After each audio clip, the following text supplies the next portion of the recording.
சற்று முன்பு கிடைக்கப்பெற்ற ஒரு அதிமுக்கியமான மற்றும் பரபரப்பான தகவல் ஒன்று மக்களே. காணொலியை முழுமைக்கும் பாருங்க. கரூர் துயரத்திற்கு காரணம் திமுக தான். வெளியான முக்கிய ஆடியோ உண்மைகள் இதை பற்றி தான் இந்த காணொலியில் பார்க்க போகிறோம். அது மட்டும் இல்லாமல் இந்த கரூர் விவகாரத்தில் 40 பேர் உயிரிழப்பு ஏற்பட்டிருக்கிறது. இந்த உயிரிழப்பால விஜய் அவர்களை கைது செய்வார்களா, இல்லை என்றால் யார் இந்த உயிரிழப்புக்கெல்லாம் காரணம் அப்படின்றத பற்றி தான் இந்த காணொலியை பார்க்க போகிறோம். தயவு செய்து வீடியோவை யாரும் ஸ்கிப் பண்ணாதீங்க. குறிப்பிட்டு பார்த்தீங்கன்னா இந்த வீடியோ 5 நிமிஷம் இருக்கலாம். அதனால் பார்த்தீங்கன்னா முழுமைக்கும் 5 நிமிஷம் பாருங்கள். உண்மை எல்லாம் பார்த்தீங்கன்னா ஒட்டுமொத்தமாக வெளிவர போகிறது. வீடியோக்குள்ளே போட்டுக்கு முன்னாடி நீங்கள் நம்ம சேனலுக்கு இப்போ தான் ஃபஸ்ட்டாக வந்திருக்கீங்கன்னா மறக்காமல் நம்ம சேனலை சப்ஸ்கிரைப் பண்ணிட்டு பக்கத்தில் இருக்கக்கூடிய பெல் பட்டனை ஆலில் செட் பண்ணி வச்சுக்கோங்க. அப்போ தான் நம்ம போடுற ஒவ்வொரு அப்டேட்டும் பார்த்தீங்கன்னா உங்களுக்கு நோட்டிஃபிகேஷனில் வரும்.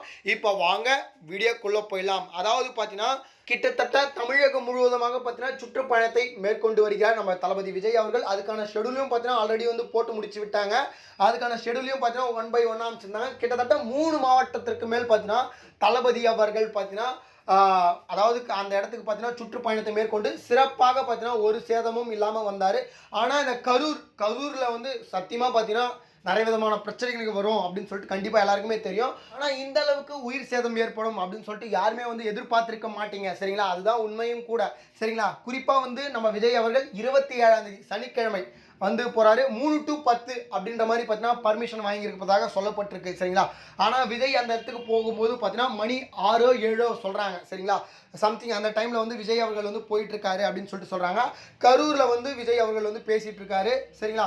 ஆனால் பார்த்தீங்கன்னா 3 மணிலேருந்தே மக்கள் அங்கே இருப்பதாக சொல்லப்பட்டிருக்கு. ஏன் விஜய் அவர்கள் பார்த்தீங்கன்னா முன்னதாக, அதாவது பார்த்தீங்கன்னா அவர் சொன்ன நேரத்துக்குள்ளே ஏன் வரல அப்படின்னு சொல்லிட்டு நிறைய பேர் விமர்சிக்கிறாங்க, சரிங்களா? அது ஓகே தான். ஏன் விஜய் அவர்கள் முன்கூட்டியே வரல அப்படின்னு சொல்லிட்டு தெரியல. அது ஒரு பக்கம் இருந்தாலும் திமுக செய்த சதியும் நிறைய இருக்குது அப்படின்ற மாதிரியும் சொல்கிறாங்க. கரண்ட் கட் பண்ணுறதும், அதுக்கப்புறம் பார்த்தீங்கன்னா இடம் கேட்கும்போது விஜய் அவர்கள் பார்த்தீங்கன்னா ஒரு நல்ல ஒரு இடம் கொடுத்தா, அதாவது மக்கள் நின்று பார்க்குற மாதிரி ஒரு நல்ல இடம் கொடுத்தா பார்த்தீங்கன்னா நல்லாயிருக்கும் அப்படின்ற மாதிரி ஏற்கனவே சொல்லியிருக்காரு. அந்த மாதிரி நல்ல ஒரு இடம் கொடுக்கலையா? அந்த இடங்கள்லாம் பார்த்தீங்கன்னா குறுகிய சந்து, அதாவது பார்த்தீங்கன்னா ஒரு 4 வழிச்சாலை எப்படி இருக்குமோ அது மாதிரி தான் இருக்குது. அந்த இடத்துல மக்கள் அதாவது பார்த்தீங்கன்னா நிற்பதுக்கு போதுமான இடமாக பார்த்தீங்கன்னா வசதியான இடமாக இல்லை. அது ஒரு முதல் பாயிண்ட்டு. 2வது பாயிண்ட் என்னவாக பார்க்கப்படுகிறது அப்படின்னு சொல்லிட்டு பார்த்தீங்கன்னா நடுவில் ஆம்புலன்ஸ் வருவது எதுக்கு? அதாவது பார்த்தீங்கன்னா விஜய் பேனர்களை வைத்தே பார்த்தீங்கன்னா நிறைய விதமான ஆம்புலன்ஸ் செல்வதை நம்ம அங்கே பார்க்க முடிந்தது. அதுக்கப்புறம் பார்த்தீங்கன்னா மின்தடையெல்லாம் ஏற்பட்டதாக சொல்லப்படுகிறது. எதுக்காக மின்தடையெல்லாம் ஏற்பட்டது அப்படின்னு சொல்லிட்டு தெரியல, சரிங்களா? இதெல்லாம் ஒரு பக்கம் இருக்கக்கூடிய சூழ்நிலையில் பார்த்தீங்கன்னா விஜய் அவர்கள் பேச்சை ஆரம்பிக்கும் போது நம்ம கரூருடைய நாயகனாக இருக்கக்கூடிய கரூரின் முக்கிய அமைச்சராக இருந்த அவர், அதாவது பார்த்தீங்கன்னா யார் அப்படின்னு சொல்லிட்டு உங்களுக்கு நல்லாவே தெரியும். திமுகவில் பார்த்தீங்கன்னா இன்னமும் இருக்கிறாரு, சரிங்களா? ஆனால் அமைச்சராக இல்லை. திமுகவுடைய முக்கிய அமைச்சராக இருந்த நம்ம அண்ணன் செந்தில் பாலாஜி அவர்கள் தான் பார்த்தீங்கன்னா கரூர் அவருடைய கோட்டை அப்படின்னு கூட சொல்லலாம். அந்த கோட்டைக்குள் நம்ம விஜய் அவர்கள் ஓட்டை போட்டு விடக்கூடாது அப்படின்னு சொல்லிட்டு நிறைய விதமான பேர்கள் நினைத்திருக்கலாம். குறிப்பாக திமுகவினரே நினைத்திருக்கலாம். அதனால் பார்த்தா இந்த விவகாரத்திற்கு திமுகவிற்கும் ஏதாவது சம்பந்தம் இருக்கும் அப்படின்னு சொல்லிட்டு சொல்கிறாங்க. ஆனால் நமக்கு எந்த உண்மையும் அப்பட்டமாக தெரியாது. உண்மை தெரிந்தவுடன் பார்த்தீங்கன்னா நம்ம அனைத்து விதமான விஷயங்களை பற்றியும் பேசுவோம். ஆனால் பார்த்தீங்கன்னா நம்ம விஜய் அவர்கள் அந்த பாட்டிலுக்கு 10 ரூபாய், பாட்டிலுக்கு 10 ரூபாய் அப்படின்னு சொல்லிட்டு அந்த பாட்டு மூலியமாக பாடும் பொழுது தான் பார்த்தீங்கன்னா ஒருவராக பார்த்தீங்கன்னா உயிரிழப்பதை பார்க்க முடியுது. அதுக்கப்புறம் பார்த்தீங்கன்னா விஜய் அவர்களும் உள்ளே விஜய் அவர்களும் சென்று விட்டார். ஆனால் விஜய் அவர்கள் பர்மிஷன் கேட்டது, அதாவது பார்த்தீங்கன்னா நான் மக்களை சந்திக்க போகிறேன் அப்படின்னு சொன்னதாகவும், அதற்கு போலீஸ் தரப்புலாம் பார்த்தீங்கன்னா நீங்கள் இப்போ சந்திப்பது சரியில்லை அப்படின்னு சொல்லிட்டு சொன்னதாகவும், அதற்கு தான் பார்த்தீங்கன்னா நம்ம விஜய் அவர்கள் சென்னைக்கு சென்றதாக சொல்லப்படுகிறது.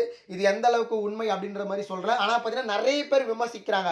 அதாவது குறிப்பாக பார்த்தீங்கன்னா அரசியல் விமர்சனர்கள் என்ன சொல்கிறாங்க அப்படின்னு சொல்லிட்டு பார்த்தீங்கன்னா 1/2 மணி நேரத்துக்குள்ளே எப்படி பார்த்தீங்கன்னா முதலமைச்சர் வராரு, அதுக்கப்புறம் பார்த்தீங்கன்னா அமைச்சர்கள்லாம் எப்படி வராங்க, அன்பில் மகேஷ்லாம் கதறாரு, என்ன அதை தான் நான் ஆல்ரெடி சொன்னமேடா, இதுவெல்லாம் இன்ஸ்ட்ரக்ஷன்லாம் ஃபாலோ பண்ணுங்க அப்படின்னு சொல்லிட்டு எப்படி இவங்கெல்லாம் வர்றாங்க. அதாவது குறிப்பாக கள்ளச்சாராயம் 2024ஆம் ஆண்டு பார்த்தீங்கன்னா கள்ளச்சாராயம் குடித்து உயிரிழக்கும் பொழுது பார்த்தீங்கன்னா ஒருவரும் காணும். 26 பேர் இறந்து போனாங்க. அப்போ ஒருவரும் இல்லை, ஒருவரும் இது மாதிரி கதறல. அமைச்சர்கள் ஒருவரும் இது மாதிரி கதறல. அப்போல்லாம் எங்கே போனீங்க அப்படின்னு சொல்லிட்டு பார்த்தீங்கன்னா நிறைய விமர்சனங்கள் கிழிச்சு சொல்லிட்டு இருக்காங்க. நடுவில் நிறைய பேரும் விஜய் அவர்களையும் பார்த்தீங்கன்னா விமர்சித்து வராங்க. அதுவும் பார்த்தீங்கன்னா குறிப்பிடத்தக்கது, சரிங்களா? ஆனால் பார்த்தீங்கன்னா அந்த குறுகிய இடத்துல எதுக்கு பர்மிஷன் கொடுத்தீங்க அப்படின்ற மாதிரி சொல்கிறாங்க. போதிய போலீஸ் பாதுகாப்பு இல்லை அப்படின்ற குற்றச்சாட்டும் பார்த்தீங்கன்னா அங்கே வைக்கப்படுகிறது, சரிங்களா? இதுக்கெல்லாம் பார்த்தீங்கன்னா சிபிஐசி பார்த்தீங்கன்னா அந்த உண்மையை கண்டறிந்து சொன்னால் மட்டும்தான் தெரியும். இதுக்கு நடுவில் விஜய் அவர்களை கைது செய்வார்களா அப்படின்னு சொல்லிட்டு கேட்டிங்கன்னா நமக்கு தெரியாது. அது வந்து அதாவது சிபிஎஸ்இ என்ன மாதிரியான முடிவுகளை எடுக்கிறார்கள் அப்படின்னு சொல்லிட்டு நம்ம பொறுத்து தான் பார்க்க வேண்டும். அதற்கேற்ற போல் பார்த்தீங்கன்னா இங்கே நிறைய விதமான விஷயங்கள் மாறுவதற்கான வாய்ப்புகள் இருக்குது. ஆனால் பார்த்தீங்கன்னா நிறைய பேர் வந்து இது சதிதான் அப்படின்ற மாதிரி சொல்கிறாங்க. பொறுத்திருந்து பார்ப்போம். இது போல் சுவாரஸ்யமான அரசியல் உண்மைகளை நீங்கள் உடனுக்குடனே தெரிஞ்சுக்கணும்னு நினச்சிங்கன்னா நம்ம சேனலை ஃபாலோ பண்ணிட்டு நம்ம சேனலை வந்து இணைந்துங்க. சப்ஸ்கிரைப் பண்ண மறந்துடாதீங்க. நன்றி மக்களே. அடுத்தடுத்த வீடியோவில் சந்திப்போம். நன்றி, வணக்கம்.